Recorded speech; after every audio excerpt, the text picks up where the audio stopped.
यांनी अधोरेखित केलं।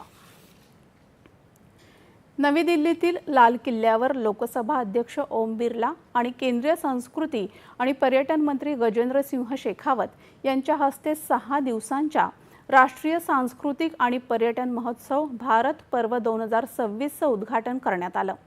हा महोत्सव भारताच्या सांस्कृतिक वारशाला बळकटी देण्यासाठी एक महत्त्वाचं व्यासपीठ ठरेल असं सांगत या महोत्सवाच्या माध्यमातून देशातील विविध राज्ये आणि प्रदेशांची संस्कृती नागरिकांना पाहायला मिळेल। त्याचबरोबर पर्यटन क्षमतेत वाढ होण्यासही मोठी मदत होईल असं ओम बिर्ला यांनी म्हटलं। संविधानातील न्याय, स्वातंत्र्य, समता आणि बंधुता या मूल्यांचा उल्लेख करत भारत पर्व हा या आदर्शांना आणि जनतेला जोडणारा दुवा ठरेल असे बिर्ला यांनी म्हटलं।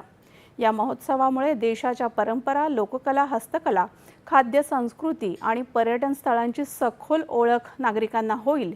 त्यामुळे देशाच्या वारशाशी लोकांचा संबंध अधिक दृढ होईल असं गजेंद्र सिंह शेखावत यांनी म्हटलं।